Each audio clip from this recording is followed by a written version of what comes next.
Okay, welcome to our latest Super Geeks podcast for January 27th. We have a smaller crew today, which means hopefully we won't talk all over each other. We were very excited in our first Picard after show. Too excited. Well, I think it was the right amount of excited. Right amount of excited, Carlos. Excited we all were. You're such a diplomat. You're such a diplomat. Yeah, yeah. Well, it was the premiere. We were all very excited. Yeah, we were. It was Yeah, I think it's legit. legit. So welcome back and welcome to our co-hosts today. We'll start off with finding out how Sun is. She renamed herself and we loved it as Index from the Starfleet Museum hologram Starfleet from Archives, Picard. the Quantum Archives. The Quantum Archivist. But I have a new character today. Thanks to the new episode of Doctor Who.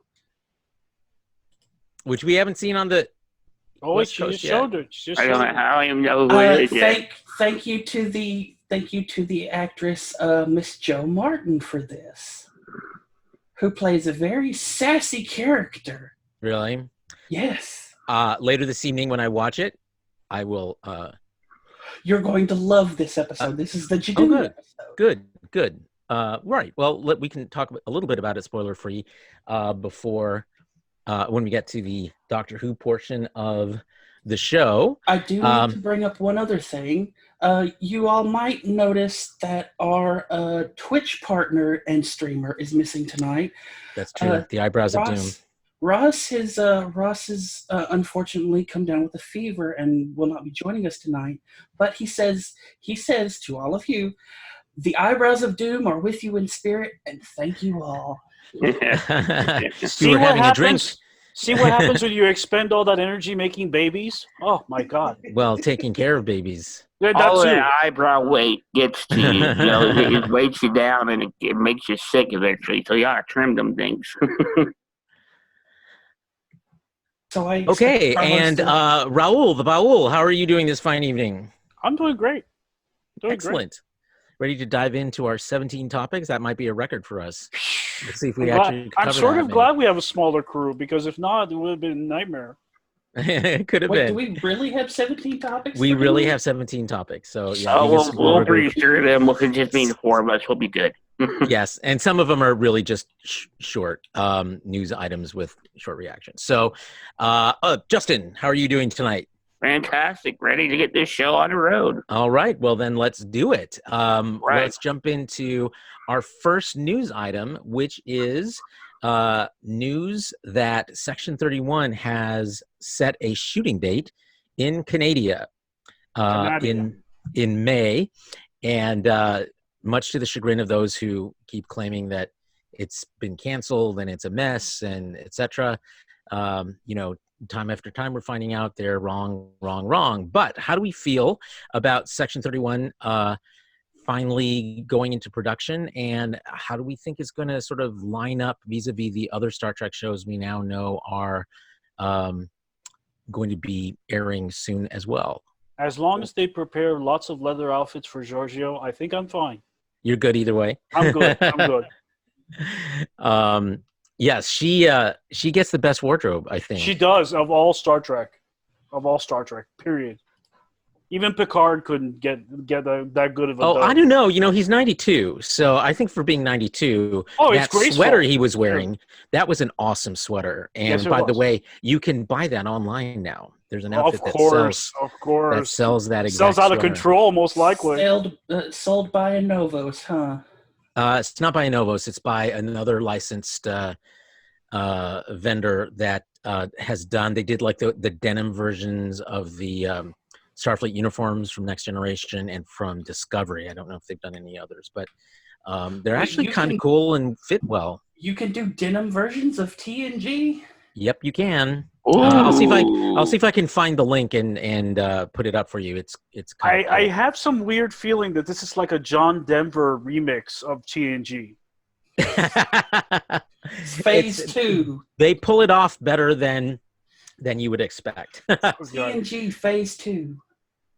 So, where have we left off in terms of our personal opinions on the show Section 31? it's kind of controversial for some people. I don't know. I honestly don't know where to put it. I mean, we've had season 2 of Discovery give us a pretty larger, much larger understanding of Section 31 than we've seen in other bits and pieces in like DS9. But do we really need it at this point? I mean, I understand that was the whole point of the Giorgio thing in Section 31 was that the person that we thought was going to be this main character wasn't a main character in Discovery. Giorgio felt like an important character, and then she was gone. And I mean, but then she came back. Brought her. Yeah, right. Then they brought her back as this subterfuge Terran Empire thing, and it's like, okay, cool, that's neat, but do we really need a Section 31 show? Well, what do you think, Justin? Do we need a Section 31 show? I think so, because it'll expand the Star Trek universe in a way that has not been done quite yet. We are looking at, we're going to be at the back door of the Federation, basically. Seeing how that's also the name of a popular club. Back door of the Federation? Well, we're going to be able to see the behind the scenes on how things go, that, you know, how far the Federation is willing to go to uphold ideals, and what they turn a blind eye to in order to achieve that. Mm-hmm. I think it'll be a really interesting perspective. I mean, we got a taste of it in DS9, and people loved it. So, you know, some people loved it. Some people loved it. Raul, are you among them? I am among them. I love DS9, and I loved what they were presenting in DS9. DS9 is my favorite show. I have said it many times over many stations, over many shows. And what they did was revolutionary. I'm hoping that they do the same here. Son, is your opinion that we may not need it because it's somehow duplicative or irrelevant, or like what do you think is the reason why you don't think we need it? It's not. How do I put this? I don't want a Section 31 where they go off to defuse a bomb every week. I'm sorry. I don't want a show like that. I don't either, but I still want the show. I understand that. I think a Section 31 show should be something that deals with the other intelligence agencies of the Quadrant, the Tal Shiar, the Klingon intelligence house. I mean, if it goes in that direction, Obsidian Order. If it goes in that direction, you're okay with it then? Yeah, I think I would be. You know, we normally, you know, you have the fandom of the James Bond series, but you also have that fandom of spy novels where there's, I mean, like what we saw in that other Doctor Who episode. The intrigue of that episode was, for me, that here's this guy at MI5 saying we communicate with the other intelligence agencies, even though we're all trying to kill each other. We maintain this kind of connection. Well, we're going to spring off to Doctor Who in just a minute. We're going to wind up this segment. I'm going to chime in with what I think, which is, number one, I think we do need the show. Number two, I agree with Son in terms of what it should and should not be portraying. Number three is what I think is an overarching question that we don't know the answer to, and that could make all the difference. One of it, and that question is, what time period? Because obviously she's going to need to come back in time. So is it going to be the time she left? Is it going to be time, you know, what time period are we going to be looking at Section 31 in? Because we know by the time of DS9, it had gone completely underground. So, you know, I think it's up in the air. What is the best placement for her to return and then take over or engage with Section 31? Justin, I would love to see them go more towards John Le Carre and less towards 24 in terms of their treatment of the subject. Go ahead. Yeah, I mean, I don't think they'd go quite that gimmicky anyway. Yeah. As you know, I think myself, like if I were writing this show, I would probably go for kind of two levels. And one is the level that Sun is alluding to, which is let's see them sort of interacting with their counterparts from the other Alpha Quadrant powers, and then but internally seeing how they grapple with some of the ethical questions around how they're interfering and whether they should interfere, and whether it's something they should stand by and let regular Starfleet take care of, and if they do decide to intervene, then how do they work around what Starfleet is doing, which was a lot about what we saw in DS9. So you get the last word, Justin, and then we're moving on. I think we are going to see it possibly set in the future, and I say that because they would have to. Well, which future? The Discovery future. We're saying that they're going. You mean 1,000 years from now? Huh? You mean 1,000 years from now? Yes, because I mean, what would be a better thing, to have Georgia working with Burnham to rebuild the Federation, and she's doing it at Section 31. I think it could go that way, but myself, that's not where I'd place it. I think the better dramatic is when they are forced underground after season 2 of Discovery, and they have to figure out how to still exist and how to follow their mandate. But time will tell. We'll keep tabs on it. That's another monumental question. How do you go underground in space? Well, they don't hear you scream, so under the warp, as it would. Okay, we are going to our second topic of the day, which is our review of Doctor Who. We all realized that because of the scheduling of recording and because of the release date and time of Doctor Who, that we're basically a week behind, and we are trying to figure out how to deal with that. But for right now, we're going to talk about the Nikola Tesla, review the Nikola Tesla episode, and then non-spoilerish. Son, you can sort of lead us into talking about what was so great about this week's episode, and then I'll try to catch up tonight so we can chat about it later, and then we'll try to figure out if there's a way we can record it so it's closer to the time it first airs. So let's start off with how we felt about Nikola Tesla's Night of Horror. Was that what it was called? Night of Terror. Night of Terror, right. So, Raul, start us off. Oh, I'm sorry. I don't watch this version of Doctor Who. Not for any reason. No, I want to make that very clear. No, you explained it last week. I just forgot. So, Justin. I thought it was well done. They told the story of Tesla quite well for those who are familiar with his background.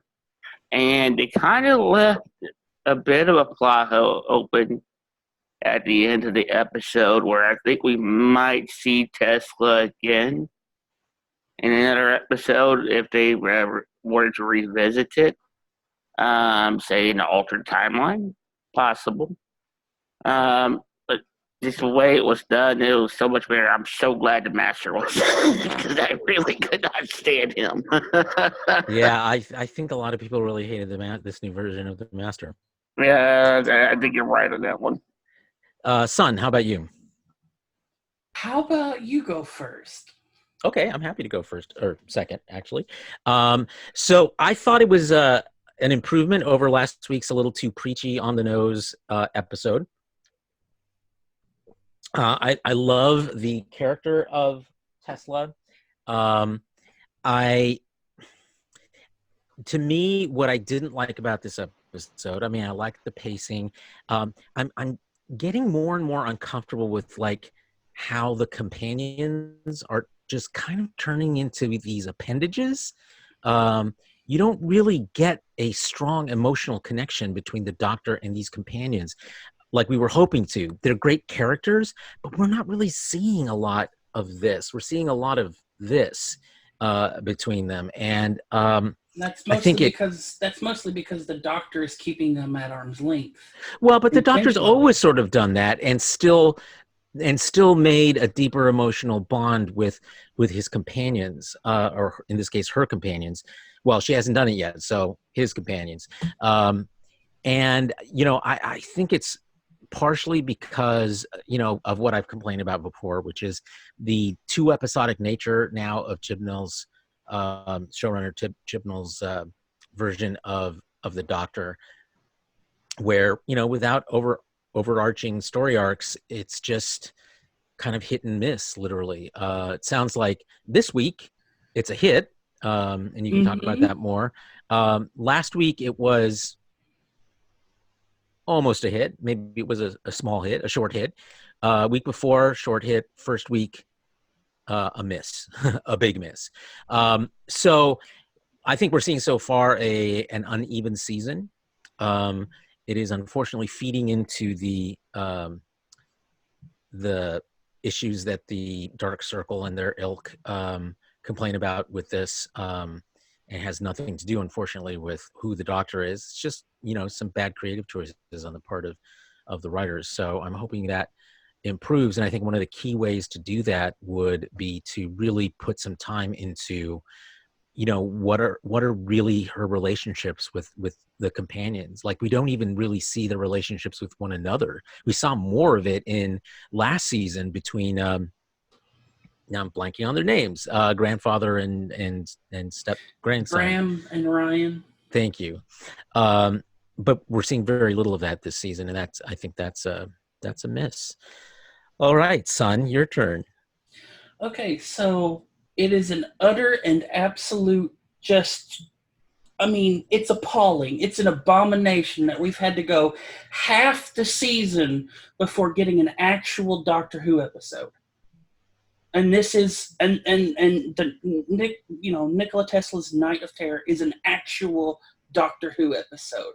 We have our monster, we have our little bit of history, we have our little bit of education about that history. We come to the point of understanding that the monster wants the history.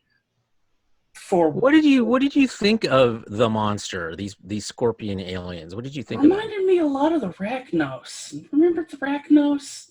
The spider lady whose babies were at the center of the earth. Oh, yeah. But I almost thought it was her for a second because the makeup is very similar. Right. Yeah. That whole you're get-up right. was very similar. But then they turned into scorpion people, and it's like, they're literally just scorpion versions of the Pac-Lid. They kind of are, actually. That's actually a really good way of putting it, son. And that is sort of why I was not that impressed with them, because they weren't really a worthy adversary for the Doctor. Oh, sure. So it's kind of like, I look at this episode not as a Monster of the Week episode, because that's what we've been getting. What we've been getting out of Chibnall is not a Monster of the Week kind of thing. It's more of a, hey, look, this is us trying to discuss the human condition, and they were trying to do it through Nikola Tesla, and this becomes an entire 180 from the previous episode, because, like we said last week, the end of this episode is really dark because we know Tesla's future. Yeah. But I've always felt that way about Tesla. Like, he's such a tragic figure. But Tesla's own comment at the end of this episode is the hope. He said, they may have today, but I have the future. And yeah, I mean, there's definitely... that is such a hopeful message, even though what we know is going to happen to it. That's an actual quote from him. And in that respect, it's very I started bawling when he said that, because it was very reminiscent of the Van Gogh episode to me. Yeah, it also, in tone was a bit like, reminded me of last season's Rosa Parks episode. Which I thought was, I forget how you weighed in on that one, son. But I really liked it, and it was similar, very grounded in history kind of plot, and gave us some nuance about this historical character. And I think that part definitely worked in this episode as it did in Rosa Parks.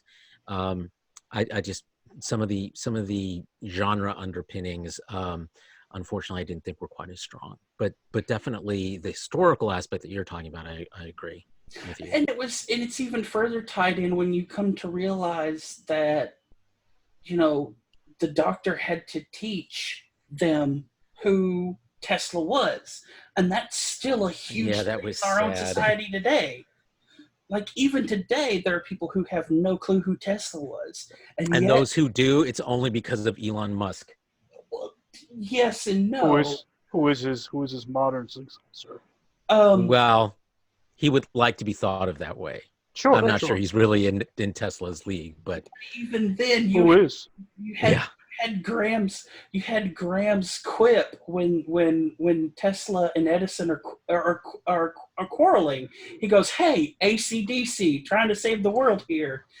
Yeah, no, that was a good line actually, because they were totally AC/DC. Yeah, it's there's actually some great novels. There's a great Tesla novel that came out, I don't know, maybe like 5 years ago. It went a little bit into sort of how he was a little crazy, but it was still really, really good, very poignant. And so we're seeing more and more of those kinds of re-examinations of his legacy in novels. And what the hell? Oh, that's the that's the Scorpion Queen or whatever. I love. Thank you, Justin. I love the undercurrent of humor that you inject into the show as we talk. But yeah, I mean, I would. Well, let's weigh in with our numerical scores and then kind of talk about why we came in where we did. Justin, you want to go first? He's busy. I think I will give this one a solid 8.5. I mean, it was okay for what it was, but it just, there's something about like the whole Scorpion thing I didn't particularly find good. I like the scavenger part, but I wish he would have done something a little bit different with them. One of the things I thought was hilarious, and I'm not quite sure why they made the choice to do this, and I'm not sure it was a good choice, but it was an interesting choice when all the Scorpions teleport down to Earth and they're running after everyone, they're chasing everyone. Did you notice as how they're as they're going through the kind of the maze of the city, they keep like sliding and slamming into each other? Yeah. And I'm not sure why. Is that something Scorpions do? I don't know, but it looked interesting. I think it probably was the artist's discretion because they're just having them look like they were in a hurry and not caring. Well, it's them trying to recreate the market chase scene, essentially. The stereotypical market chase, where you have carts exploding and people going ah as these cars or whoever is getting chased through a marketplace. I remember that well in The Passion of the Christ. That is the winning comment for this week so far. So for me, I'm going to give it about a 6.5. I think it was better than average, but only barely. And Son, what's your score? I want to give it a high 6 or a low 7. Okay, so we're in about this. We agree. Oh, we agree, Son. What? Oh my goodness! East and West Germany have come together, ladies and gentlemen. This is like the 6th or 7th time in 2 episodes. Iguanas are falling from the sky in Florida because of this agreement. All right. Old people are actually living in Florida. Okay, well, let's move on to our next topic, which is the news that came out and which was interestingly actively refuted by CBS. So, as you know, the Fandom Menace types, the dark circle, as we like to call them, have been promulgating this whole rumor about Michael Chabon and his departure from Star Trek Picard as it goes into production for its second season. And the typical Fandom Menace types, I think in this case it was it Doomcock? I'm looking it up here. I've got my little notes here. Who basically continued to make the case that it was Doomcock, that he had been fired, and left Star Trek Picard, presumably because it sucks, I guess. And CBS Legal, their Twitter account, actually said in response to that rumor, for clarity, Michael Chabon was not fired from Star Trek Picard. He was compelled to be hired to a different show, a show far away from Picard, very far away. I wonder if that's an allusion to him going over to something Star Wars. No, it's not. The show that Michael Chabon is actually, it's not a show, it's a movie, unless it's a miniseries or something, but it's an adaptation of what's probably his best known novel or his most loved novel, at least in the world of the genre, and that's The Adventures of Cavalier and Clay, which if you haven't read it, looks like you have, Raul. If you haven't read it, is a remarkable piece of work. You will understand why Picard is as good as it is by reading The Adventures of Cavalier and Clay. Long story short, it basically is a fictionalized telling of Jerry Siegel and Joe Shuster, the creators of Superman, and their misadventures. Difficulties, their misadventures, trying to create, this. I think it was a magician is the hero that they created. Yep. But in the meantime, there's all this sort of like Jewish supernatural stuff going on. They have a golem in it, and so it really takes on these, not just the the issues of anti-Semitism in the 30s. It's set in the 30s. But also kind of just looking at the idea of identity and it's a really good book, basically. It's incredible. And if you love comic books, this is the one to get. Yeah, and even if you don't love comic books, you'll love this story because it has some very realistic parts about it. Recreating the 30s, looking at anti-Semitism, all these things, and anyway, so this is his opportunity to oversee the production of his best known novel, and I can't fault him for taking. Why would he not do that? Right. I mean, I feel like he's probably left Star Trek Picard in good hands, and it probably has contributed a great deal already to its development and pre-production. Yeah, he might return. Yeah, he might. For the third season, it just depends on. I mean, the season's already over. Well, they're starting second. Yeah. I mean, the first season's already over. What's there to fire him from? Fire him from the second season is the idea. They are interpreting his departure from the show as him being fired. Okay.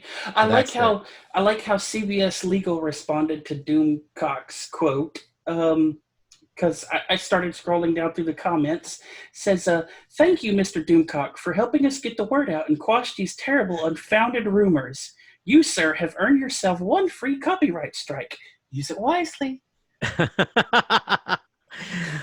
Yeah, karma's a bitch, I suppose. And someone linked me to that because I can't find him on Twitter. It is linked, guess what, in our Trello. So I was naughty. I didn't see it. Yep, it's the card has a link to Twitter, and it has that comment as part of the discussion thread on Twitter. So if you want to check it out, folks at home, it is there on our Trello page for you to follow up on your own. But I mean, we're seeing it again as yet another instance of Doomcock and his ilk taking something that actually happens and twisting it into their established, or at least the narrative they're trying to establish around the so-called failure of every single Star Trek show, a failure so profound that they keep making these shows, which I mean, it's like weird. A Vulcan who's trying to make anything because their logic can be whatever the hell they want it to be. Yeah. Because if CBS hadn't said anything, they would go, see, they're not denying anything. And now that CBS is flatly denying it, they go, see, they're lying. Yeah, I mean, it's almost a damned if you do, damned if you don't thing for CBS. And, there may be some people out there who are like, why are you dignifying, his reporting with any kind of response? And, it's sort of the debate we've been having in this group around how we cover and whether we should cover any of the Dark Circle, because it does give them attention. And that's the last thing we should be giving them. So it's an interesting debate that we're seeing play out on a bigger stage too. Any last words before we move on? Nope. Okay, then we will move on to our next topic, which is an article that came out, along with the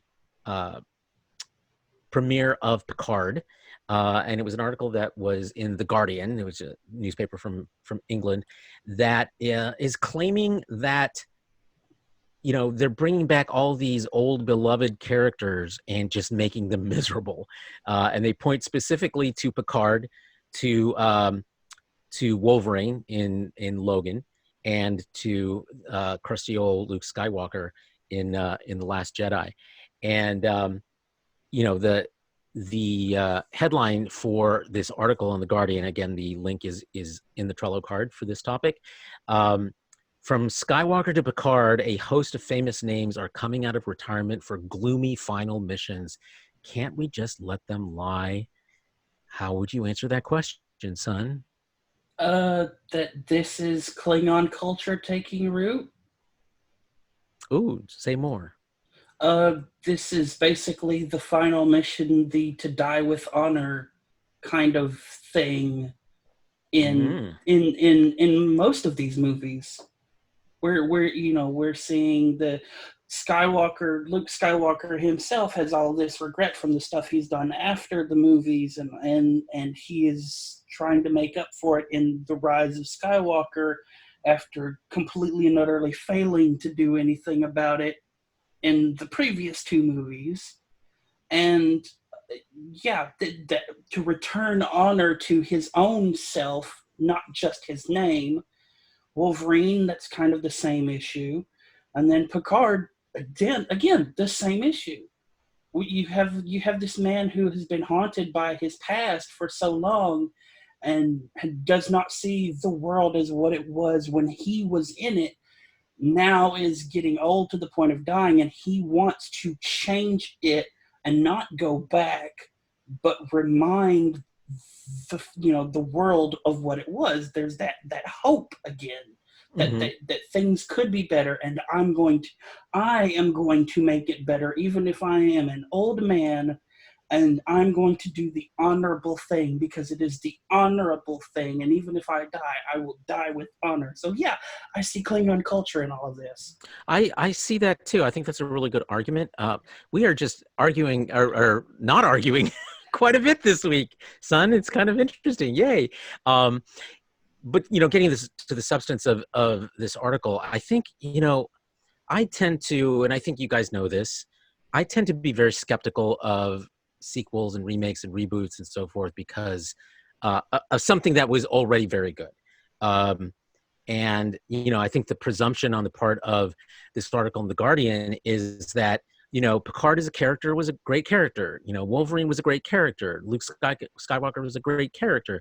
And by bringing them up and having them miserable, you've sort of taken all of what they did accomplish away from them. I don't personally feel that way at all. I think that because these characters are so beloved, it is a matter of fact that, a lot of people don't like The Last Jedi, but it did bring him back. It did give him closure. It did allow him to confront some of his inner demons. It was dramatic, and it was a forceful ending for him, and that's only partly intentional as a term. And same with Wolverine. Logan was a brilliant movie. It was a tour de force. Yes, I think that's an accurate way of putting it. It was dismal. It was dark. It still had hope in it at the end, yes. But at the cost of, the lives of a couple of characters that we care a lot about.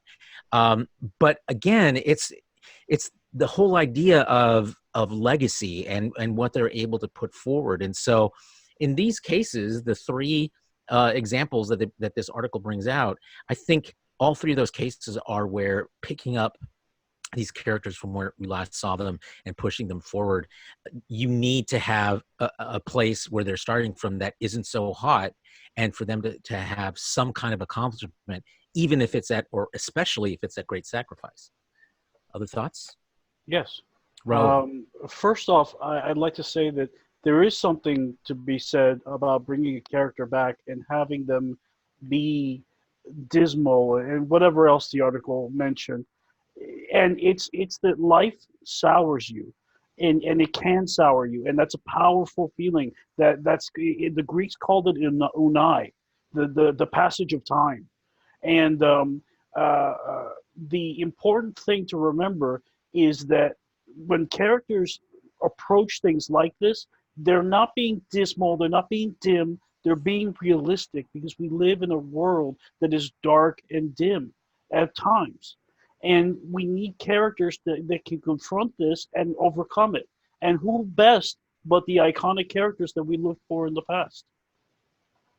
Yeah, it's interesting. I think the article, once it gets past the three, what I think are three good examples of this trend, if you want to call it that, does point out some examples that I would agree with. They should have just left well enough alone. One is the supposedly forthcoming yet another Indiana Jones sequel after the tragedy that was Kingdom of the Crystal Skull. Is the villain in this one Callista Flockhart? Because she might as well be.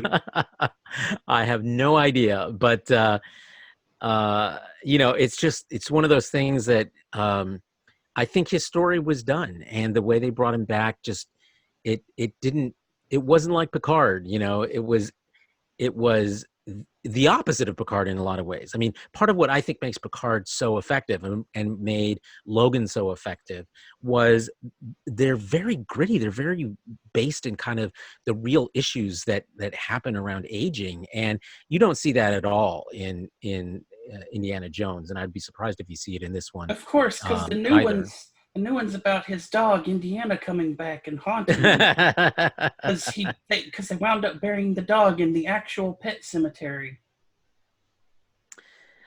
Yeah, well, the other examples that the article brings up are Willow. I don't know how you guys feel about a Willow. I'm excited. Yeah, I would like to see that. Okay, I think I actually would too. I think they left a lot of questions unanswered. Yeah, and I just really liked the character. World. The world. It was fantastic. But boy, that's like, I mean, isn't that like close to 40 years old? Yeah, Val Kilmer doesn't look like Val Kilmer anymore, ladies and gentlemen. You're gonna have to get over some appearances because he's a great actor still, but doesn't look like the young man that was Mad Mortigan. Yeah, I seen an article the other day. I know it's a little bit old, but apparently they're in the works of remaking doing another Beetlejuice sequel. Yes. After all this time, it seems like they're getting into this kick where they're going back to really old films like Gremlin, and they're now making a sequel to it many years later. There was a first sequel to Beetlejuice? Well, they're supposed to make one, but it fell through, I think. And now they're actually doing a Beetlejuice 2. To be honest, the guys in charge of the money in the studios feel very secure in doing sequels instead of new properties. Carlos can attest to this. They're very well versed businessmen, story degrees, history in business, and they're not going to take chances where they don't have to. Right. Well, and that's a shame. Yeah, it is. It is. But it is what it is. But it is what it is. A so-called proven IP is a better risk than one that is completely new. If you're trying to hedge your bets. Except for the fact that making the spin-offs that Disney has and now CBS has from proven IP was a chance. It was a gamble. And guess what? It's paid off, and it's built a new fan base. The Mandalorian. Well, but it's also had an existing fan base from which to start. And that is hitting the ground running quite a bit. That's easier to pass the big businessmen in the back for when you're saying, well, our new series is based on $1 billion movie that premiered last year. They tend to loosen up the money quite a bit. Yeah, but as often as not, I think it ends up not working out. And my reason for that is because like my personal, alarm bells go off when it was a film or a book or whatever that had closure, like they came to a resolution. You knew what the ending was, and it's like going back and like pulling them out and putting them in a new story that potentially could really harm the legacy of the old one, I think is pretty risky. We've got the Top Gun sequel coming out with Maverick coming back and now being the grizzled old, not probably grizzled, but plastic surgery probably takes care of Tom Cruise's skin. He still looks the same, Carlos. What are you talking about? But so that's kind of where my personal alarm bells go off. Is this was a story that ended, and it ended well. Why do we need to see it again? I think you gave us the answer for that, but it just, to me, that's where I have a problem with it. This is also why video game adaptations have such a hard time in the movie industry. It's because even though the story may have closure itself, a video game series usually doesn't have that much closure. There's always a continuation. And Final Fantasy Part 8. Trying to adapt that into a movie doesn't always work well. Well, I think the history of success in video game adaptations is not really great. No. So they're hard to adapt. I mean, I think The Witcher is an example of where it's working. Then there have been some others, but like as not, they haven't really done that well. Yeah, you could look at Warcraft. Super Mario Brothers. Super Mario. Yeah. Well, that was a disaster beyond imagining. So Doom was not that good. Oh, does anybody remember Battleship? I do. I saw it. Oh my God! Not in the theater. Yes. Not in the theater. I'm waiting for the Pac-Man movie. I'm waiting for my time back. That's what I'm waiting for Battleship. Keep the money. Just give me my 2 hours back. Well, we will check in when all these various properties come to our screens and see if our trepidation was warranted. Moving on to our next topic is the latest in our review of the 10 best Jean-Luc Picard episodes of The Next Generation. And this week's, I believe we're at number 8, is Tapestry. The story of where we find out.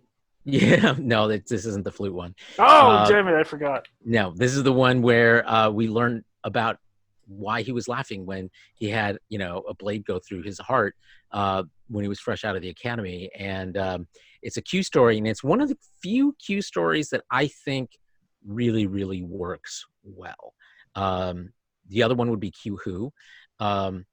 But it's a wonderful performance by Patrick Stewart, who we get to see him inhabit his younger self and learn a lot about how different he was when he was younger. He was more brash, more irresponsible, and very different from how we think of him today, and or thought of him back in during Next Generation, and even more different from how we look at him today. And it's considered one of the best sort of character insights into this beloved character. How do you all weigh in on how significant, or what connection you see between what we're seeing unfold in Picard so far and expect to see unfold and this seminal episode of The Next Generation? Who'd like to start? Raul, go for it. He's going back to roots and becoming rebellious. He's becoming the young punk teenager that he was originally. And fighting the authority, establishing his own narrative regardless of what people tell him, gathering allies to his cause. I mean, this is Tapestry. Yeah, I think for me the image that best encapsulated this episode for me was the scene. I actually used it for the Trello card, where you see him as a lieutenant, a science officer, when Q gives him the chance to see what his life would have been otherwise if he'd made a different choice back then. And he doesn't like it. It's a lot of people. A lot of people compare this episode to, they call it Picard's Wonderful Life, because he gets a look at what his future might have turned out if he'd made a different choice. And seeing him as this just fallen, lowly science lieutenant, it was really difficult to see him that way, because him as like so much better than that. It was I think it struck a real tragic chord and a dramatic one. How about for you guys? Were there images from here or moments from this episode that really stood out for you?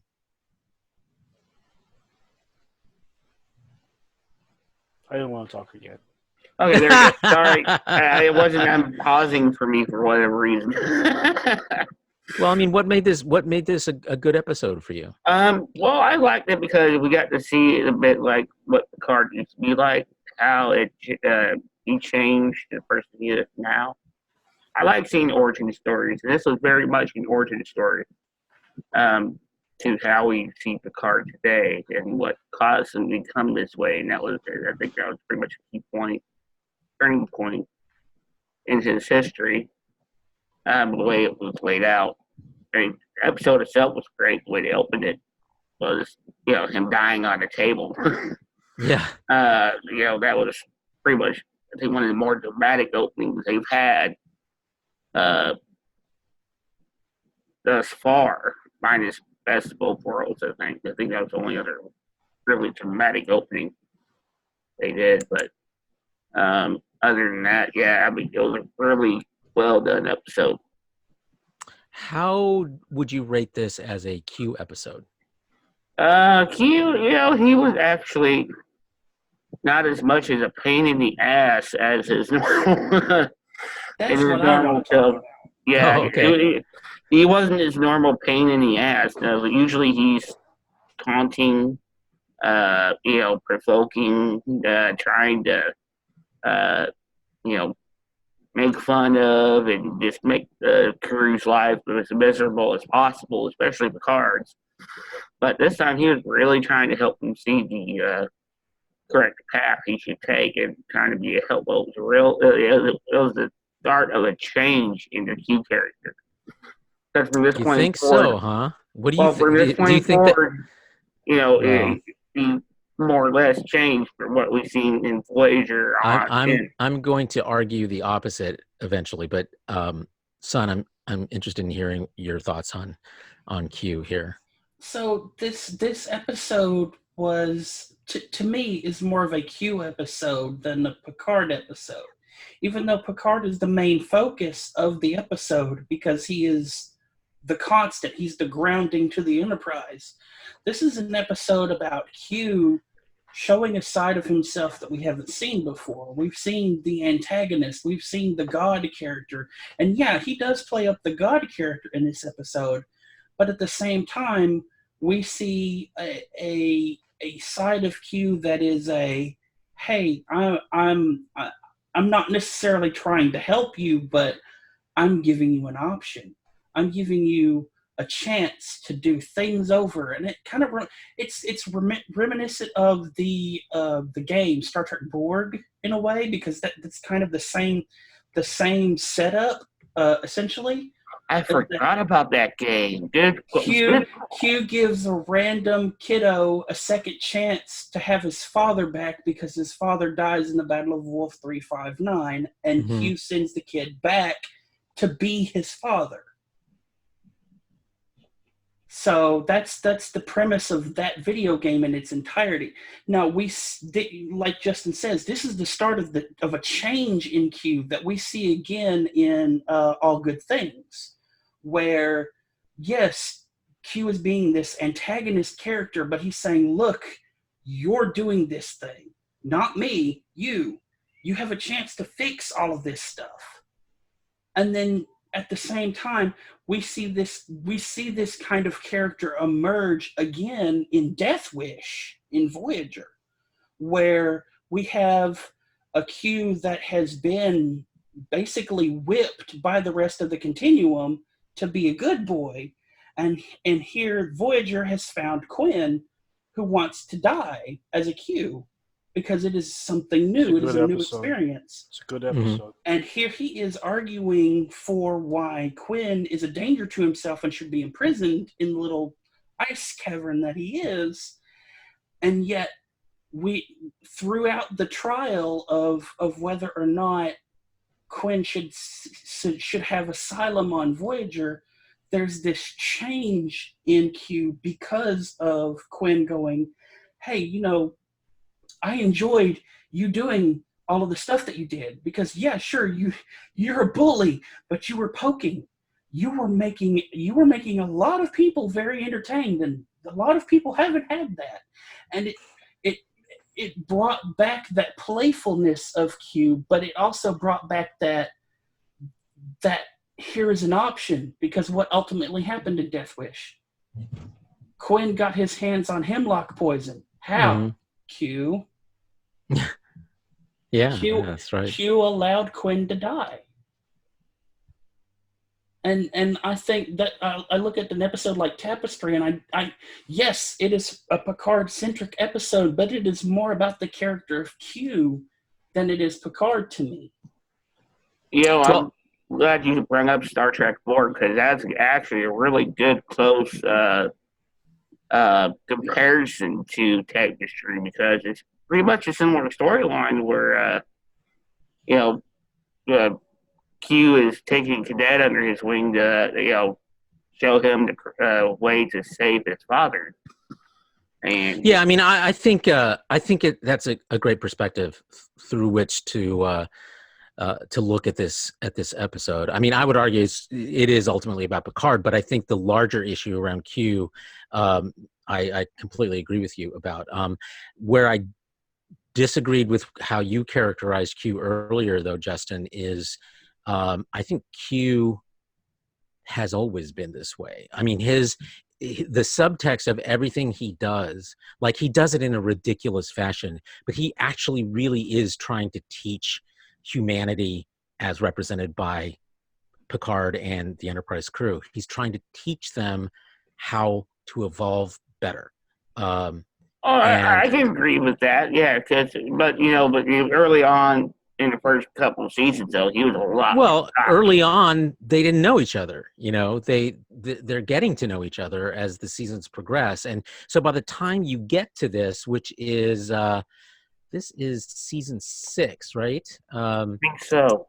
Yeah, I have it here in the Trello card. It is season 6, episode 15. So almost more than halfway through season 6, which I think is one of the best seasons of Next Generation. They're basically frenemies at this point. Yeah, actually they are. I mean, he still annoys Picard to no end, but I think Picard comes out of this particular experience kind of getting the point of Q, like why Q is interested in him. Like, he didn't have to do this. He clearly wanted Picard to learn a lesson. He wanted to give him a new way of looking at the world by re-looking at his own past. And I think that's, in a lot of ways, it was a gift.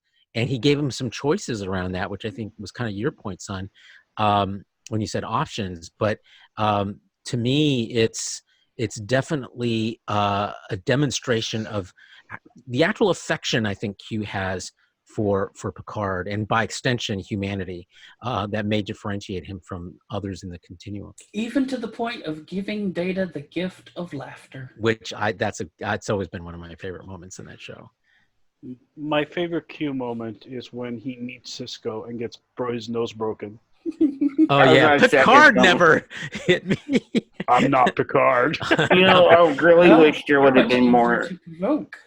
I really wish there would have been more Q episodes with DS9. And that would have been fantastic, to be honest. I really would have liked that. I totally disagree. I think he was on just the right amount. Because he's ridiculous, you guys. That's not the kind of show DS9 was. It was the show that TNG was allowed to be every now and again, but that's not DS9. No, you're right. You're right. And his appearances in Voyager, I think, were also, pretty good. Actually, they were better than a lot of the appearances in DS9, to be honest. Yeah. The episodes were much better written. Mm-hmm. Which is not something you can say a lot of times of DS9 versus Voyager. No. Well, that's back TNG. Yeah, Some of the earlier TNG first season was a choker, guys. I'm sorry. The Q and You the know, breakfast it's section funny is a because episode. you have the haters today who hark on Discovery and all that, but yet they forget it's the cardinal rule. Every first couple of seasons of a Trek show sucked until it gets better. Except which episode? This last episode of Picard. I would argue also Discovery. I think that if you compare Discovery's first season, I know you didn't like it, Raul. I did not. I think if you compare Discovery's first season against any other first season, say it's probably stronger. To be honest, I think it's stronger. It's stronger. Yeah, I agree with that. I mean, I recognize the flaws that you bring up, and some of them I agree with. But overall, I try to look at it from a historical perspective, and I compare it to the first. I just didn't like the uniforms. I mean, my God, that must have been just colored the way you looked at the whole. See, I think a lot of that actually has to deal with media not getting Star Trek. That media itself not getting Star Trek. That's why you'd have the scathing reviews for TNG like you did. They don't get what Star Trek is.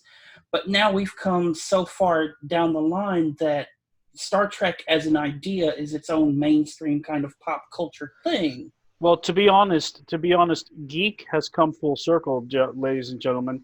We are living in the future, and we are no longer hidden in under a rock. The Big Bang Theory made us all superheroes to average people. So I agree with that, but at the same time, a lot of the Big Bang Theory. So do I. Well, that's a different show. That's not this one, folks. Yeah. we can debate that later. But my perspective on this is that if you read the reviews that came out this week from the stodgier news outlets that are very cynical about things. I didn't actually see. Did they love it? They loved it. They loved it. Yeah, I didn't see that. I read one from Forbes today. Yeah, Forbes of all people. Yeah, I mean, there's some people at Forbes who really, really like Star Trek. But if you look at Wall Street Journal, New York Times, Forbes, they don't talk about science fiction very much, kind of news outlets. What they're saying is less about nerds growing up than it is about, well, maybe it is nerds growing up if you look at it from a certain perspective. The idea that, Star Trek is finding some success here with Picard because it's really grappling with some real world issues in a way that is realistic. Substantive. Yeah, I mean, Star Trek has always grappled with these things, but it's always been sort of one-offs, or especially with Enterprise, they were just high-minded, yeah, but not practical, on the nose kind of comparisons. Yeah. Whereas this is subtler, and you get a real personal investment by these characters and what's going on, rather than just saying, "And we're delivering this moral to you, courtesy of CBS." Thank you. Anyway, so. Last word. Do you have a last word, son? No. Okay, then we will move on to our next topic, which is, before we go, program note. Next week's Picard is number 9, and it is an episode, I think we would agree now after having seen Picard episode 1, is smack dab in the middle of stuff we should know and be talking about, and that is the season 2 episode, Measure of a Man, one of the few season 2 episodes that really was amazing. It was season 2 episode 9, so we're going to be talking about that next week. Oh, that's one of my favorite ones too. Yeah, I just did a rewatch of it, and I was like, wow, this is not like a second season episode of TNG. So that's on the docket for next week. Moving to our next topic, we are looking quickly at the news that Marvel went to Patrick Stewart and hoping that, just like CBS was able to do, that they could get him to come back and revisit a previous character. In this case, Professor X of the X-Men. And Patrick Stewart told them no. Was that a good idea or a bad idea, Raul?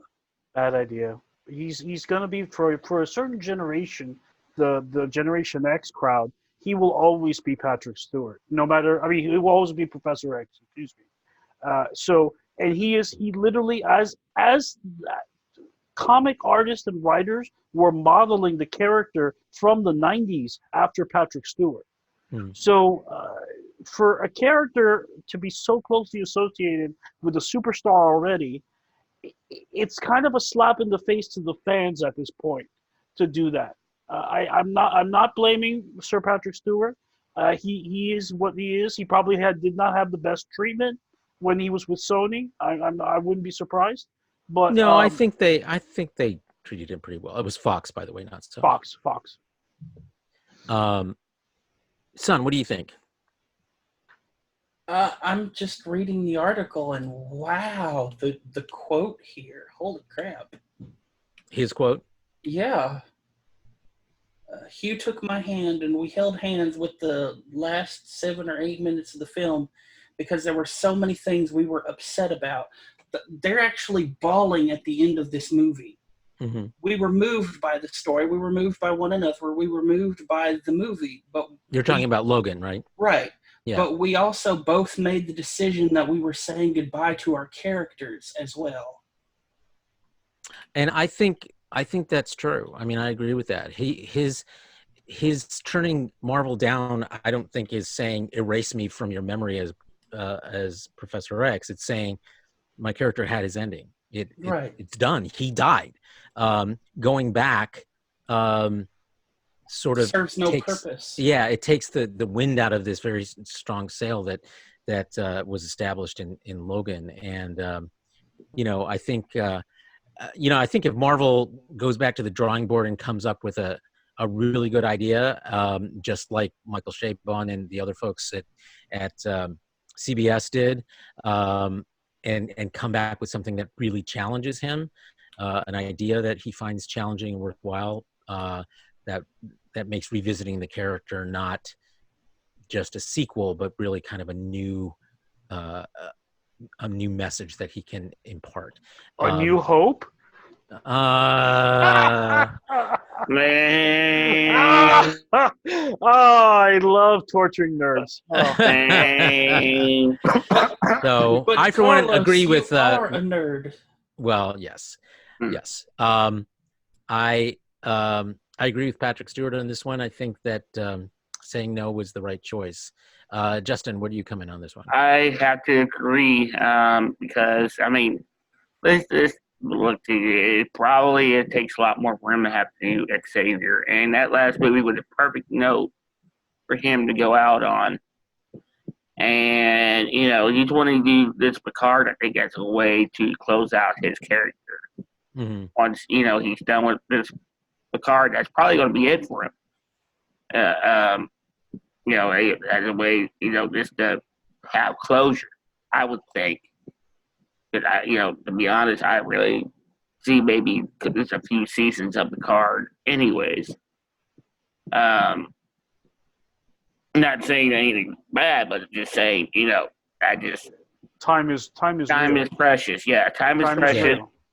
And I just see it that way just because, he wants to have meaning. They could probably tell a good story with 2-3 seasons very easily with Picard, and wrap it up very nicely. I think they definitely have a story they're telling over the course of 2 or 3 seasons, and then that'll be it. I don't think they look at it as trying, we'll keep this show going as long as we can. I mean,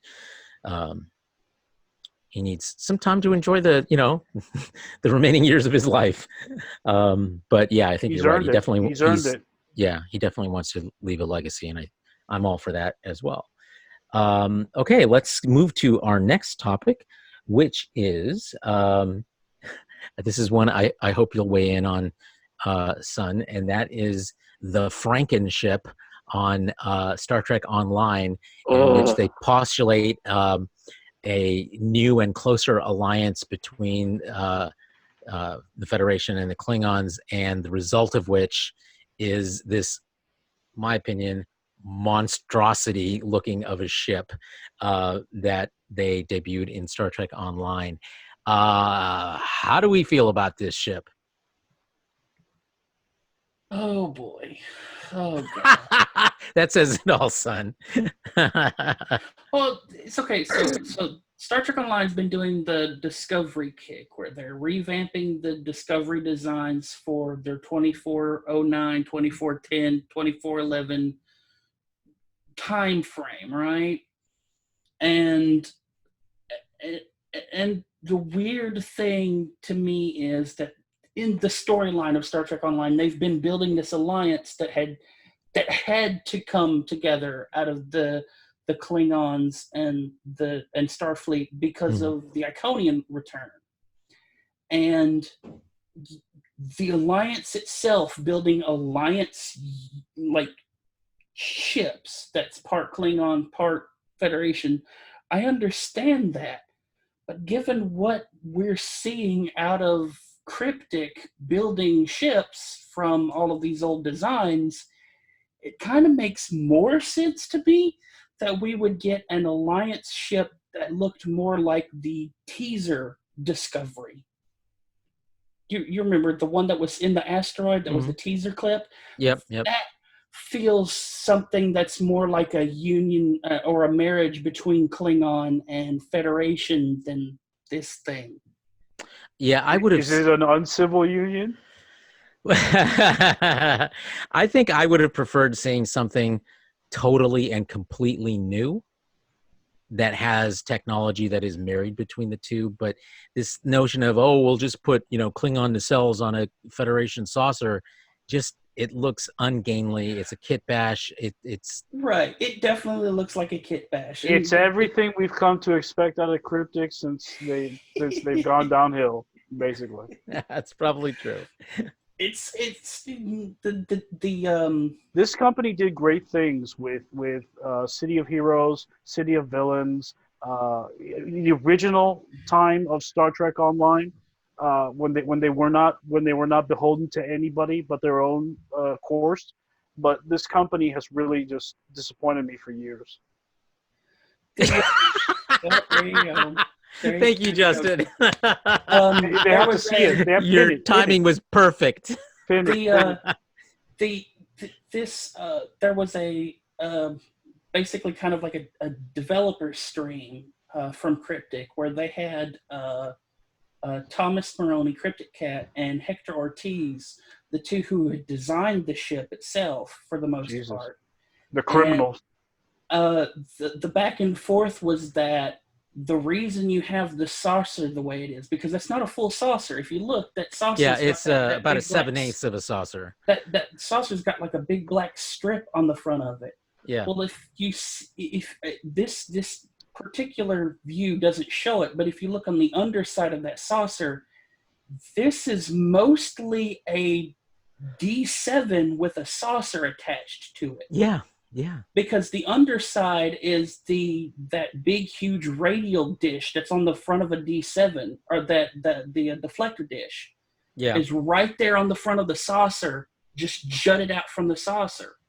And it is so it pulls you out of whatever this is supposed to be, and you have to take a step back and go, what is this?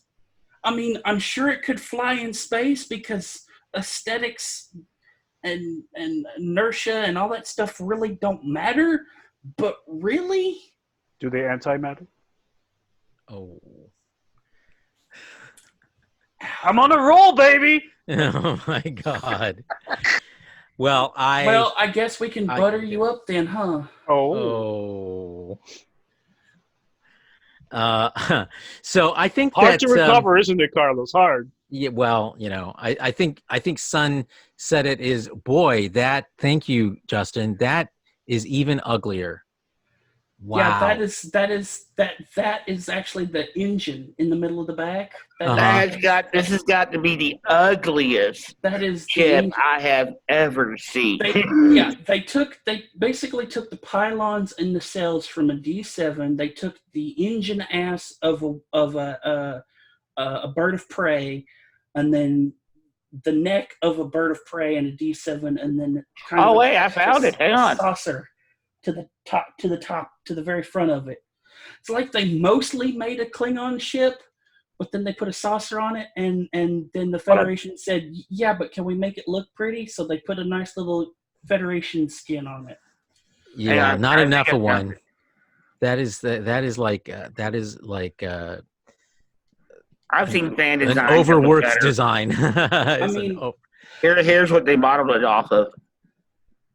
Seems like they spent 10 cents.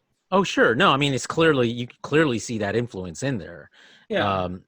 But that's why it looks so bad. I mean, I think the D7, Klingon ships even the Discovery ones, which are a very different design aesthetic, have always been beautiful in their own way.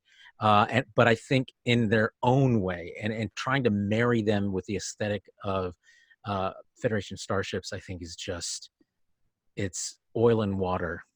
Which is why I think the teaser ship from Discovery would be a much better fit here. Well, maybe, except that already exists, and that's by this point 200-year-old ship. So, wait, 150. Does it actually exist? Because I don't think we've ever seen it. Well, the Discovery is basically that ship. There's some differences. The nacelles are longer and more pointy and so forth, but it's not so dissimilar. That design that we saw in the asteroid teaser was not so dissimilar from what the eventual design of the Discovery ended up being. So yeah, I feel like people would look at it and go, "That's just Discovery with some cosmetic." I don't think Joe's going to make a model out of this one, boys and girls. Oh, I wish Joe was here so we could get his opinion. I'm going to write him and see if we can. Please do. Because I really would love. It's going to be scathing. I bet he would have words. I think. Definitely. I think his hair is too heavy for his head, so he couldn't come on tonight.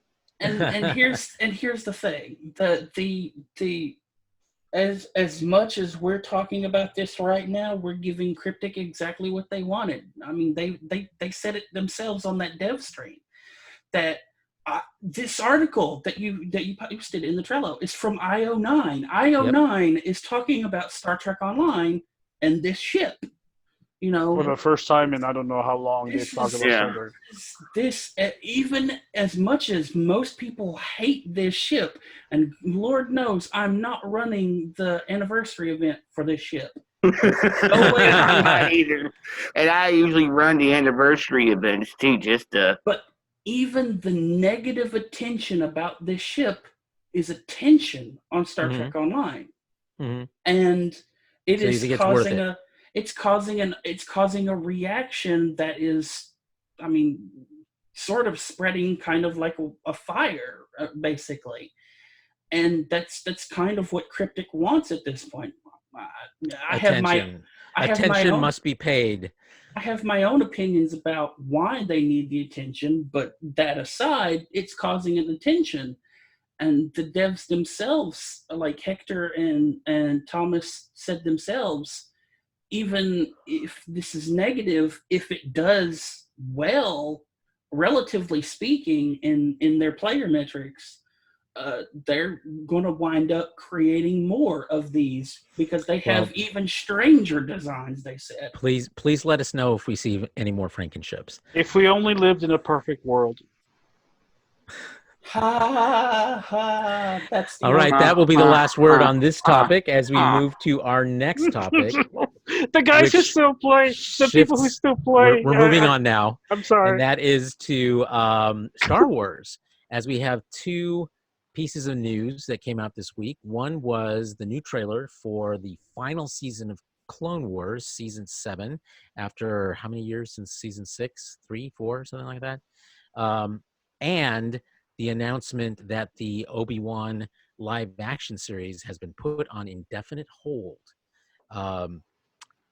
to be retooled. Not a lot of explanation beyond that, but given the fact that this is, I think, the third of Disney Plus's announced new shows that has gone into some kind of hiatus or significant delay, it's a trend I think we're seeing out of Disney and Disney Plus. Or am I wrong? What do you all think? I don't know because I've never like I haven't watched Disney Plus outside of The Mandalorian, so I don't know of any other series being delayed like this. Loki as well. I heard. But Oh, really? but That one I didn't I know. heard. I heard. I heard they were having trouble on the Loki team. So but I look at this and I go, okay, cool. And then you hear the Fandom Menace go, it's because of Picard, and I'm like, if it's because Well, of Picard, then you've literally just admitted Picard is a success, didn't you? yeah. See, no, I was thinking along the same thing because they're going to go. Up until Picard debuted, they're all go. They had their preview because I'm sure they had people that went to the Hollywood premiere that got invited on behalf of Disney and everything like that. Even though they weren't officially known, they probably still had someone that was in there. Well, I mean, it's a small town, Oh, yeah. and a lot of the people, the writers and visual effects artists, they all know each other. And my guess is, I don't think it's completely because of Picard, but there's no doubt in my mind that how good Picard was is not a surprise to these folks because they've been hearing about it for months from friends and friends of friends. And, they I think it's too much. It's an overreach to say that they're retooling because of Picard, but it's not an overreach for them to be saying, let's step back and are we really getting out of this what we want? And if so, I mean, I think that's a good question to be asking rather than plunging headlong into what could be, a badly conceived series. What do you think? I saw your hand, Raul. yeah, I think the term you're looking for is they're not satisfied with their own efforts in comparison to that. It's not an envy issue; it's a professionality issue. Mhm. I believe in the end of the day that these are professionals and they want their work to stand.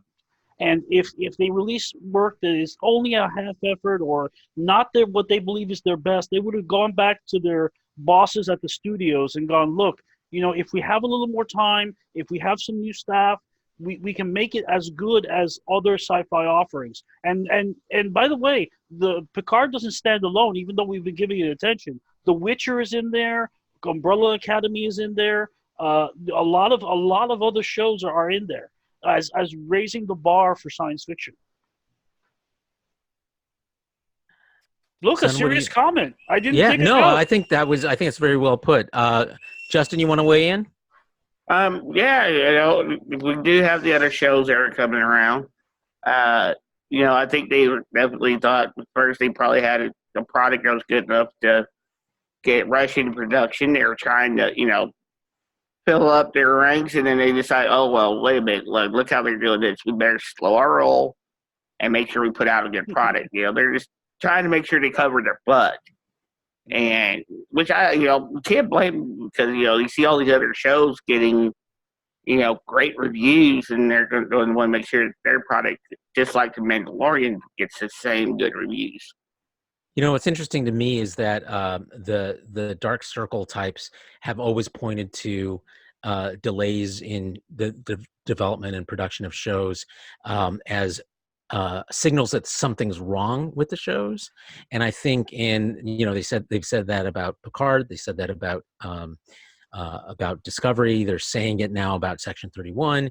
And I think in every case so far, it's been the opposite. They're delaying things because they want to do it right, or doing it right takes more time, or the conception needs to be brought up. I think it's less an issue of Picard raising the bar, although that definitely does that. I think they're looking at how the Mandalorian is performing and going, are we that good? And if not, what do we need to do different so that we get the same level of quality? What do you think? I think this started with Battlestar Galactica. When Battlestar Galactica came on the air, it really raised the bar for all science fiction.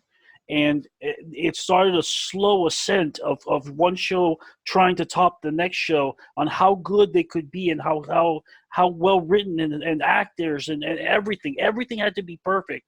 for their presentation, and they had to get people. I've mentioned this before. If you're not in love with the IP, you probably shouldn't be working at the studio, because only if you love the IP and you have the studio's total support will you make something as good as Picard.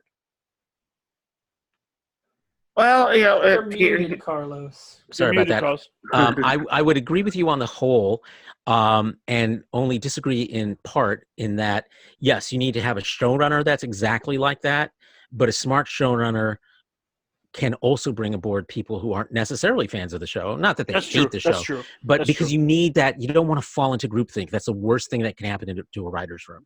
You want there to be, some of this as people hash out story ideas and long-term arcs and those sorts of things.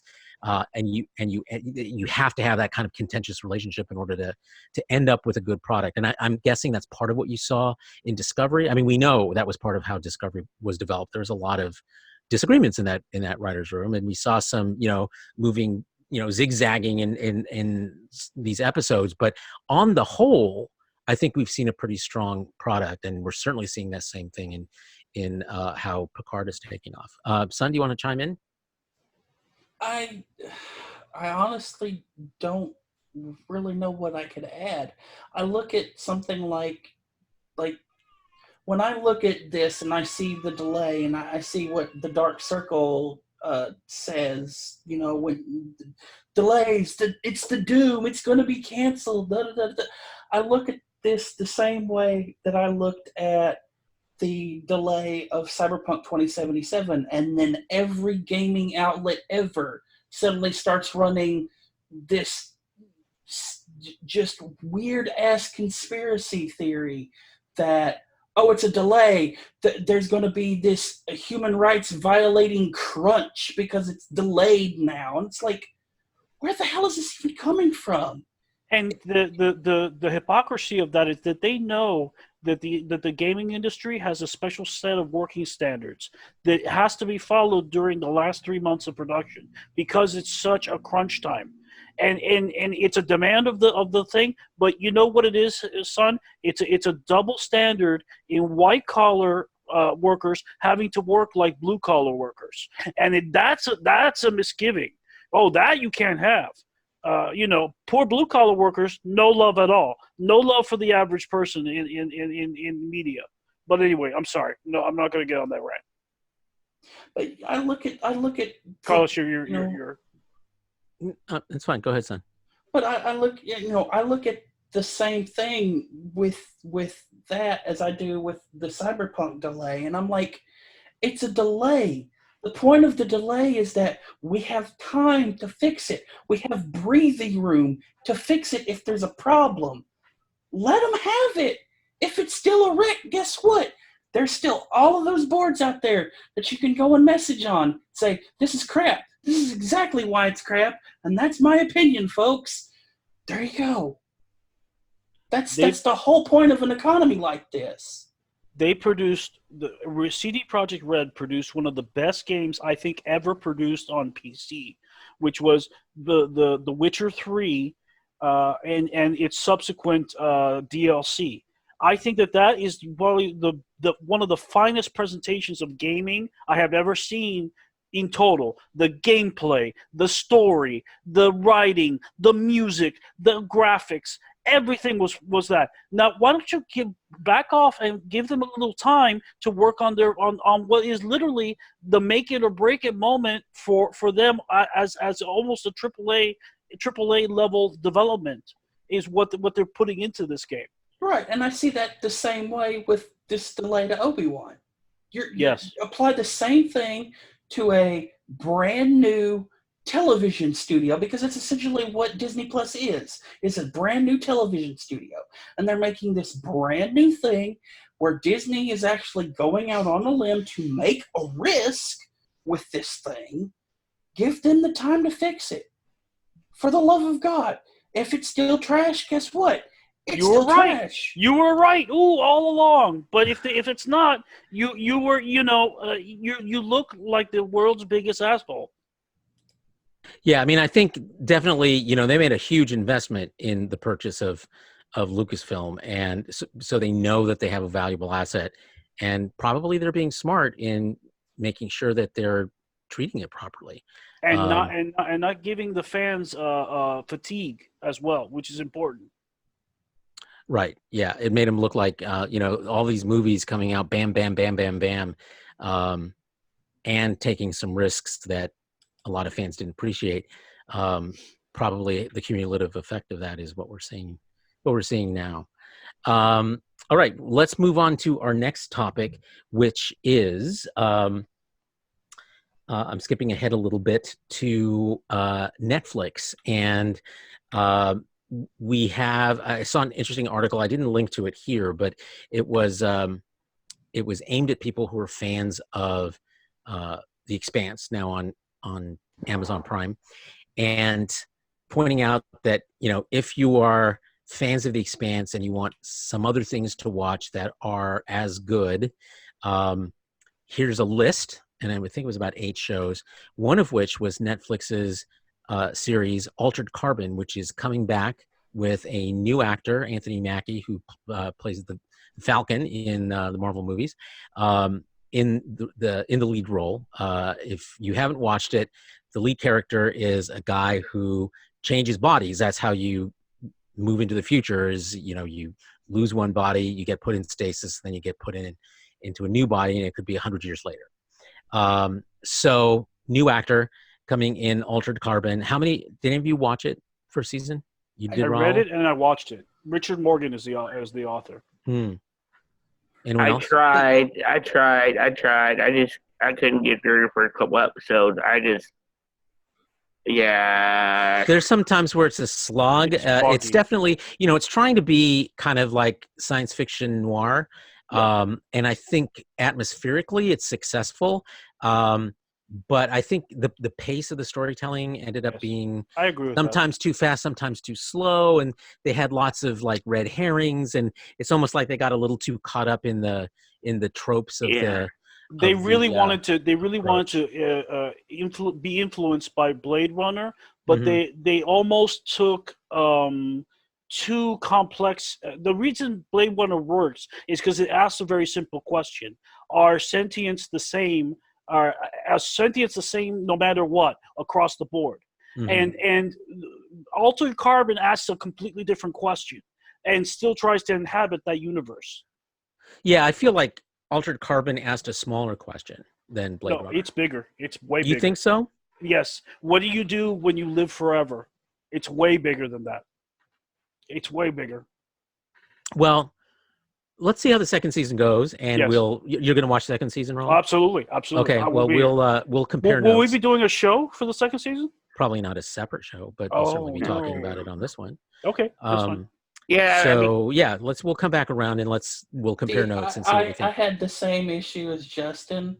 I couldn't. I stopped in the middle of episode 2. I stopped because it felt like Blade Runner, just really, really long for no reason. I actually made it to episode 4, and if it can't be like The Expanse, it gripped me.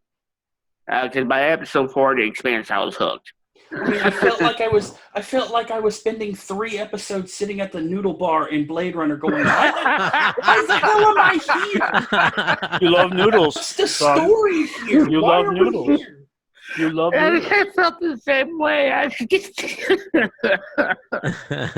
Oh, that was a good point, son. Thank you. So speaking of Netflix, we have news from the business front that Netflix beat predictions on earnings and number of subscribers. Subscriptions in the US definitely are flattening. And the worry was that with Apple TV Plus, with Disney Plus, with HBO Max coming, with Amazon, that we are now in a truly competitive environment in streaming television, and that Netflix, which once was the be-all, end-all of it, was going to start to falter by virtue of this kind of competition. And the conclusion so far, at least according to MarketWatch.com, is that's not happening, at least not yet. It's still holding on to subscribers. it's still competitive when it comes to new subscribers and retaining subscribers internationally, that's where there's still a lot of room to grow. Probably Netflix has gotten as saturated as it can in the US now anyway. That's one of the big things is that even here in the US, you're seeing Netflix acquire more and more international property to air in the US. And one would have to wonder if that acquiring is what's keeping subscription steady abroad. I don't think so, because when I talk to my foreign friends, they're watching American shows on Netflix. They're not watching the British or French or German shows that are being translated or being transposed onto the network. They're watching American-based shows, and they're liking them. The reason I think they're retaining their place in the sea is because they're aggressive. They're not letting their success get to them, which is really, success is the worst failure in capitalism, because once you succeed, you cannot go further, and even Netflix, in its legendary first to market approach, can fail, and it will fail if it rests on its laurels, and it hasn't been. Well, and the issue is, and again, we have a link to this MarketWatch story that talks about, the headline is Netflix's earnings, the price tag on global domination is getting clearer.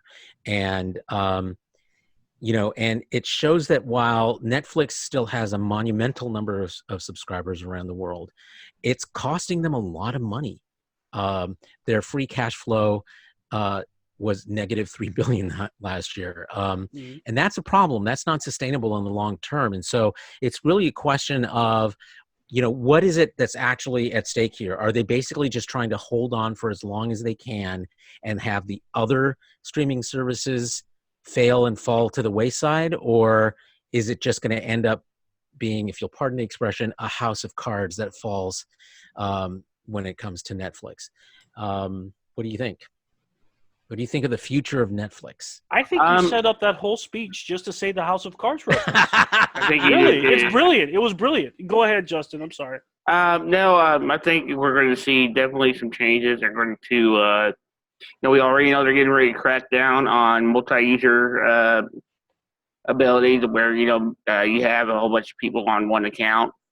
But they're not in a draconian way, actually. At least the articles I've read of saying that, they'll probably let like 2, maybe even as many as 3 per account simultaneously. Which, that's fine, but, you've got some of these that have like, 10 or 15 people on a single account, and I can see why they would have a problem with that. That's an industry-wide issue, too. CBS, all the others. Amazon, a little less so, because they're not really a TV network. They're a global sales marketplace for whom TV can be a loss leader, and they still retain profitability overall. So they're not. Yeah, they don't have the same economic thing they have to met. Yeah, the way they integrated their stuff in such a way that it's really not separate unless you use the app. But it's that's the only way it's separate. But it's really not separate. CBS All Access, and then you got Netflix, but Amazon is integrated in with Amazon Prime. Right. Oh yeah, you can't really user share with that unless you want to share your Amazon account. They don't allow that. That's actually an interesting question. Do you think we'll see because we've already had that rumbling that Disney Plus was cracking down on people tuning in through other people's accounts. Do you think we'll start seeing streaming services as a whole go to a more Microsoft Office type of thing, where you're not paying just for the product, you're paying for a license for so many computers as well? Yes and no. I think that the ultimate effect, I think, is correct, that what you're postulating. I don't think they're using sort of the licensing as the way in which they accomplish it. They basically just say, and you see this actually now, I think Netflix is already starting to do this, where you can have a number of profiles, number of different people who have the the password and the access, but only Right. 2 of them can be using the service at any given time. Right. So that's what you're going to, how I think this is going to end up playing out is that way, that they aren't going to, they're just going to limit how many people can be signed in at any given time on the account, but you can have it, possibly with as many people as you want. They're just not all going to get to watch it all at the same time or use it all at the same time. Which is fair, by the way. I think so too. Actually, I think that's a pretty good compromise. Which is fair. It's a good compromise between what people need and what they want.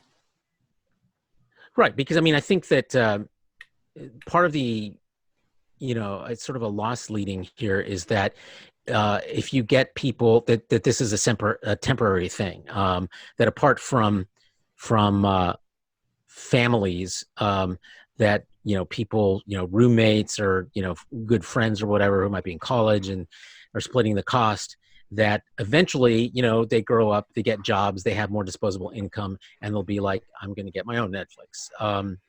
And so that's a longer term investment in retaining, or actually gaining a new subscriber numerically by letting them have gotten away with, with sort of cheating, if you will, earlier on.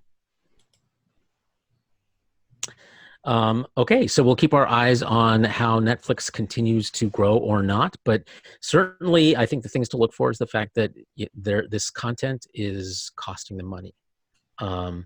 And it may just be a question of them hanging on till everybody else falls away. Carlos, can I ask you a question? Sure. Why is everybody in Seattle wearing flannel? Because it's a lumberjack town. To quote Justin, it is the way. The way. Okay. It is the way. That's it's fine. cold here. Flannel keeps you warm. warm. But it's so ugly. Don't you guys realize that? You guys are so hip and trendy, and you guys wear flannel. What's wrong? I think it's the fact that you live in southern Arizona. It's true. Where flannel is a really bad choice on a lot of levels. That's true. Here in dark and gray and rainy and cold, flannel is an excellent option. Well, I didn't choose to live in Mordor. You did. You're right. Well, I'll wear a different shirt next time. I like to try to, Well, here's the thing. It doesn't matter what kind of flannel you wear. Why does it have to be dark? That's right. Why isn't there bright That's flannel? just my color. Like, I don't... That's just me. Listen, Dark Knight Returns. Look at... I wear a lot of blues and look at the wall behind you, Carlos. I didn't make that choice, but probably... Right, but I don't have a problem with that choice. But it's contrast. Having a bright yellow shirt on you would fit. You would be invisible into the background. Yes, you'd be invisible. Exactly. You'd be our own orange screen. Oh, that's great. He would actually be brighter than the wall behind him. Well, yeah, but I still would. If I were wearing yellow, which number one is not my color, it brings out all the wrong tones in my skin. I can't believe we're spending time talking about this, but I could. I just want to see the sunny side of Carlos. Yes, when do we get to see this? Maybe one day, once spring or summer comes, I'll broadcast from outside when we get lots of sun. A funny T-shirt, though. Come on, something, anything. I'll give it some thought. I'm an old man. He's so paid. He's so paid, son. Okay, let's head into our second to last story, and this is a story that caught my eye early in the week, and then caught my eye again on another news outlet just yesterday, and it was the news that a story that was written by a transsexual author that was published in the sci-fi magazine. I think it's called Clarkesworld. Clarkesworld, thank you. Was pulled because of a lot of attacks and threats against this trans author's life because she wrote a story that was trying to reclaim or co-opt a transphobic theme that's been around for a pretty long time, I guess. I sexually identify as an attack helicopter, and she wrote a story, kind of in her mind, making fun of that, and in some ways accepting it, and in order to reject it. And a lot of people apparently did not take it really well, or took it much more seriously than they intended. Yeah. And so Clark's World ended up pulling the story at her request, and I was a little shocked by it, but I'd like to hear what you guys think first. This is the problem with the, I would say, more modern LGBT community, especially the younger LGBT community right now, is that there is this idea that any sort of outside thought from the groupthink, like you were talking about earlier, Carlos, is heresy and should be treated as heresy, and the person who committed such heresy should be ejected from the group. I've said this before, having my own thoughts and opinions, as strong as they are, gets me labeled by portions of the trans community as not really trans constantly. But to go after someone who is trying to reclaim, I mean, I'll be honest, every time that is brought up, it amuses me. I sexually identify as a attack helicopter. It amuses me because it shows the absurdity. It is basically a point, yes, by some bad actors, by others who are trying to make a point. It shows the absurdity of the point of what gender identity has become, that there is this de-evolution in that space, in that thought of what it is to be man and woman. And it having this happen, someone just making a book trying to reclaim that because they see it as something transphobic, that to attack someone for doing that proves what all the people have been saying all along, that the community is broken. Oh, there you go. Because this whole thing itself has divided the community. There are the people who were cheering her on because she was a trans author and this was her debut and she was taking power back. And then there's like these extremist people on the other end who look at it and go, "You're right wing, you're not really trans, you deserve to die." And I put my face in my hands, and my soul weeps because the community itself, just, there is no longer any cohesion besides these labels that we've created again. I mean, we spent the entirety of the 90s with this notion that we weren't supposed to be labeling things anymore. Yet here we are in the last of the 20 teens, and now we're in the 2020s, labeling stuff again and separating people. And it's horrible. Well, I mean, as a society in a whole now, we're finding it's probably not just in fandom, but it's everything. Everything is within social media within the last, I say, 5 to 10 years. It's starting to get really bad. It was pretty bad back in 15 or so years ago on the internet, but I say within the last 10 or so years, it's started to get out of control. Like, everything has a label. You're a boomer, or you're a snowflake, or just because you don't agree with somebody, they start to call you names. Yeah, I mean, it's like Discovery fan. Oh my God, the worst. I mean, this is where I sit back and laugh at all the people who do nothing but shitpost all the time, because they have a point. Like, when you see someone on one side of the aisle screaming and yelling at a person on the other side of the aisle, all you want to do is hold up a little My Little Golden Book that says everyone who doesn't agree with me is Hitler. because that's what's going on. Yeah, And it's even more terrible when it's within the community itself. right. This is why you have all those people that go, the left eats itself. Yeah, the right doesn't do much for itself I either. may not necessarily agree with the axiom, but I can't help but agree that it's happening right here. I agree with that. I see it in a similar way. Wow. I have a slightly different. I know it's another one, but I do have a difference. I see the labeling issue. I think from a different perspective, in which my perception of people, particularly younger people in the LGBTQ community, being very resistant towards label, because they felt like it was confining them. And I get that. I sympathize with that. But there's another way to look at labels. You can look at them as a way of defining you rather than confining you. That it should be a way of being able to give you something sort of philosophically to hold yourself up, like a good belt, as opposed to walking around with no belt and your pants falling down.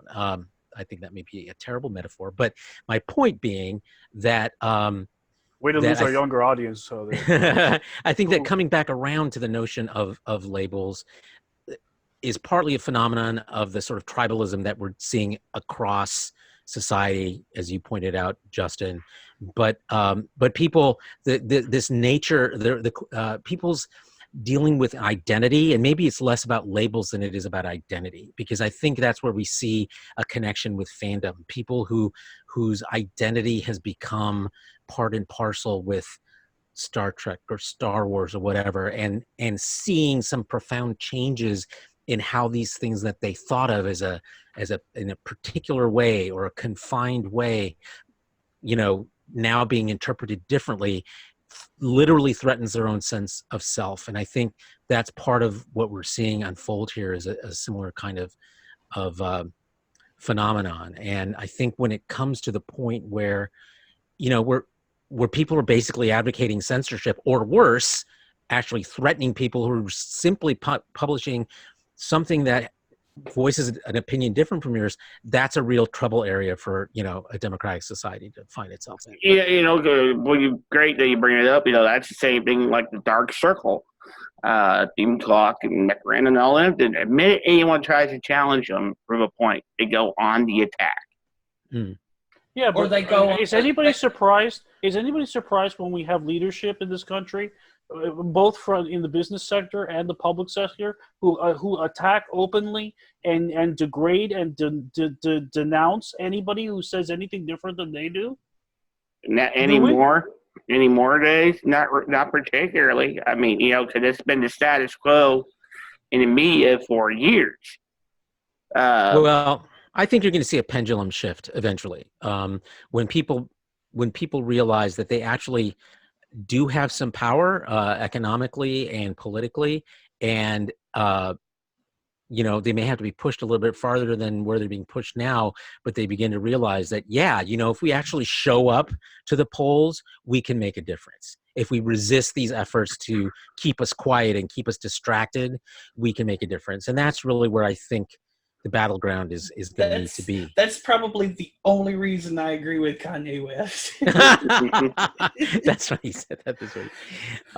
Anyway, okay, we're going to move into our last segment for the show, which is our traditional one. What are we watching? What have we been watching this week? Who'd like to start us off? But don't everybody all jump in at once. I know for me, it has been a week of waiting for Picard. So I've just been trying to catch up on other shows that aren't really genre shows so far. There's a bunch that I've been waiting to get into.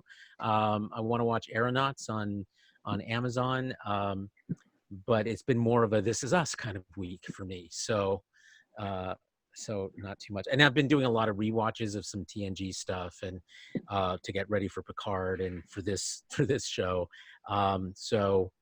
some stuff. I don't watch a lot of TNG reruns, so so I've been watching a lot more than I typically do, and I actually really enjoying them. So I just watched, what was it, Future Imperfect, which is one of my favorite episodes. It's the one where Riker wakes up and he thinks it's That's actually a 16 pretty years good one later. too. Yeah, yeah. So here's the question, Justin. Here's Thank the you, question. Justin. You're welcome. Here's the question: am I growing into agreeing with Carlos, or is Carlos softening up to my ideas? I'd like to think that we're meeting in the middle.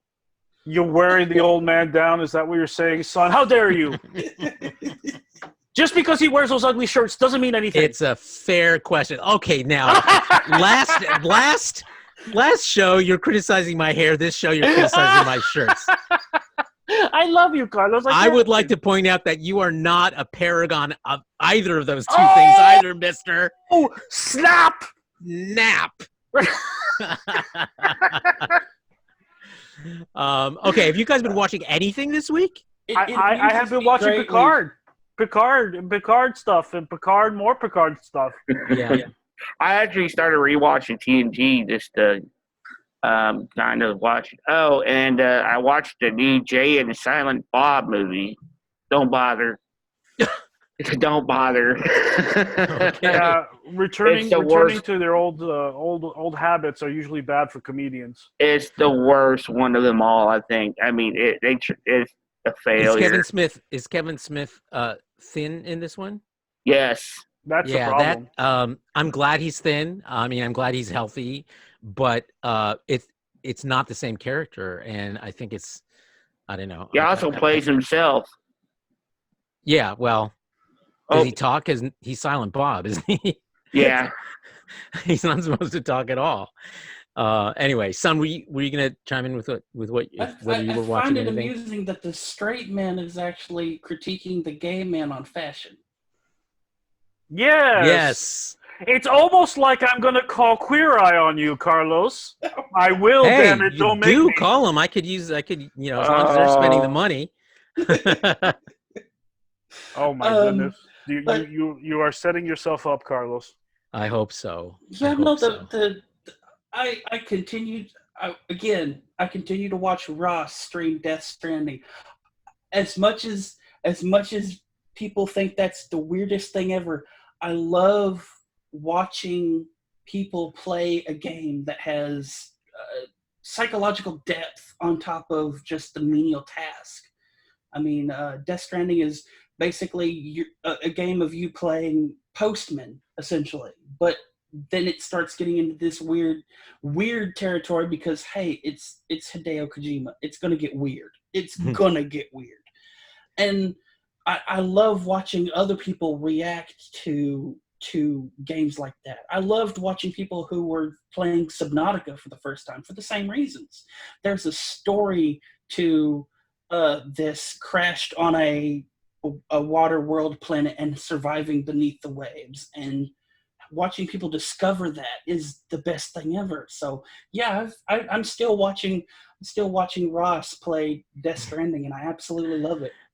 Hear that, Ross? You're worth watching. We need to have a gaming a show, because most of us game here. I'm sorry, Carlos, you don't game, but I don't game. You can join us. You can join us and just. No, I mean, I think if you can find a topic that you can fill it, 5 to 10 minutes on. Yes. Go for it. Yes. Okay. All right. Anyone else? He's still sore about the shirt. No, I'll get over it. Trust me. I turned 57 this week, and oh my goodness, which is the age at which we don't care anymore what younger people think about what we. What do you mean? Like, you're looking at me like I'm a kid. I like it.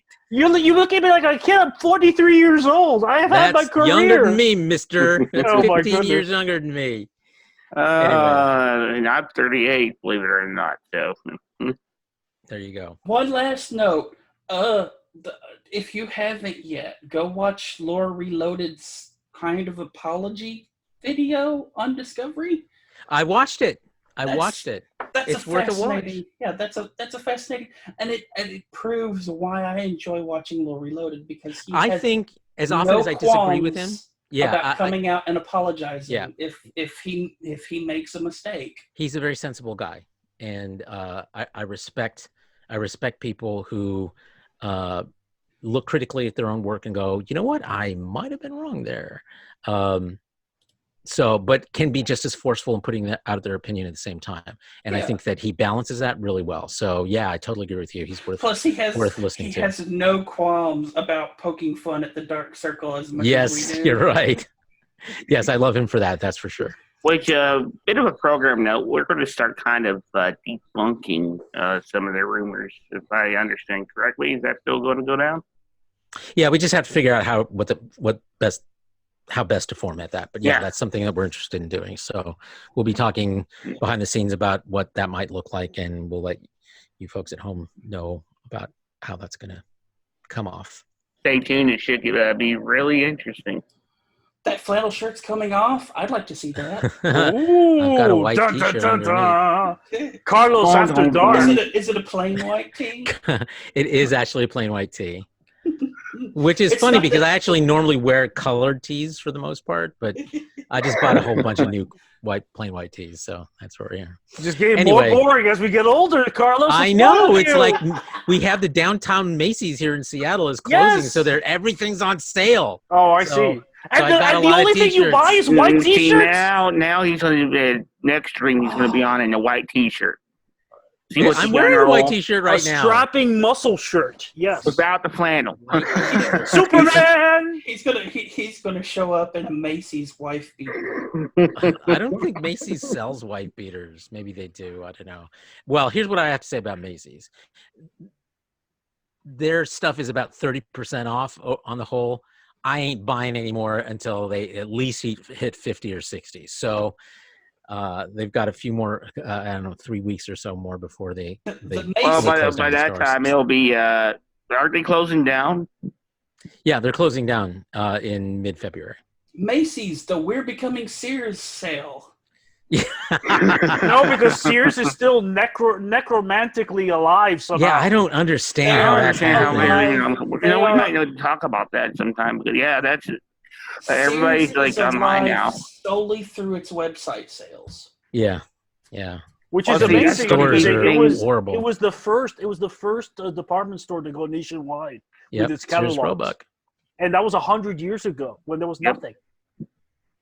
Well, I mean, online is the way to go. Is the Sears Roebuck Foundation still sponsoring the Mr. Rogers property?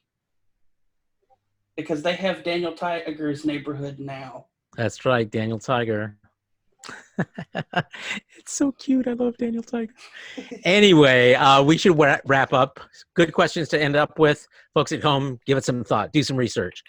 Google is your friend. And we will be back next weekend, I think Saturday, with our Star Trek Picard after show. We'll be looking at episode 2, Maps and Legends, and then following that up the following Monday with the next episode of this program, the Super Geeks podcast. Thank you for joining us. Pick on Carlos. Nah, go ahead. Oh, we might be picking on Joe if he shows up. Oh, yes. If he ever shows up. He's got the best hair. Let's yeah, I know. Well, I mean, we got to make fun of the hair. I mean, it's just best quality. That's quality. Well, thank you, everyone, for joining us this week, and we'll see you soon. Thanks. And remember, it's bigger on the inside. That's what she said. Literally. They all said that. Press stop now.